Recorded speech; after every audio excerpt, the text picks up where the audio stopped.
Contrary to popular belief, the challenge of preventing nuclear terror is not stopping countries such as North Korea from launching nuclear missiles, but instead stopping terrorists from obtaining nuclear materials to use in dirty bombs. To prevent this type of terror, we must prevent nuclear materials from falling into the wrong hands, detect nuclear materials from a distance, render nuclear weapons and devices harmless, and in the case of an attack, handle the cleanup and communications after the attack.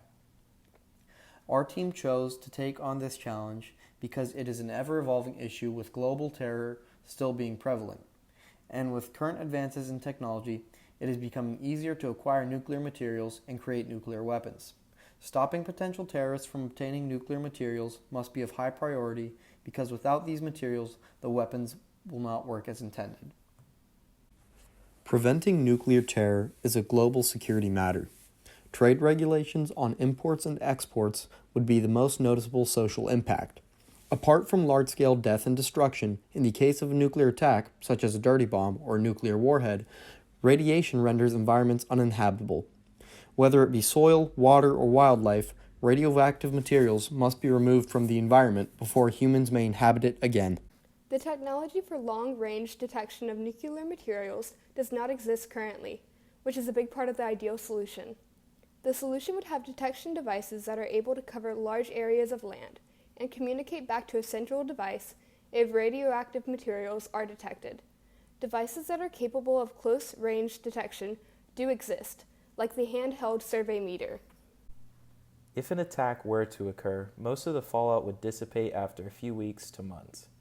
Cleanup activities would focus on areas near ground zero contaminated with long-lasting radioactive isotopes. Some include plutonium and uranium isotopes. There are temporary measures that can be taken to fix radioactive materials in place and stop the spread of contamination. These include fixative sprays such as flour and water mixtures, road oil, or water that can be used to wet ground surfaces. In the days and weeks following the attack, officials might be expected to establish a plan for carefully monitoring and assessing affected areas, imposing quarantines on contaminated areas as necessary to prevent further exposures, as well as remove contamination from areas where people might continue to be exposed. Lastly, they would need to keep citizens informed of the situation. Our solution is the prevention of uncontrolled materials from entering the country and the protection of authorized materials in the country. This could be done through checkpoints and screenings of imports and facilities where the materials are kept. These checkpoints will have radiation portal monitors, which are large pass-through radiation monitors for personnel, vehicles, container boxes, or trains. Typically, these devices consist of two pillars containing radiation detectors, which are remotely monitored from a display panel. These monitors alarm to indicate the presence of radioactive materials, including low radiation materials like uranium. A developing technology that could help solve the problem in the future are sensors by places near nuclear material that monitor the amount of material at the site.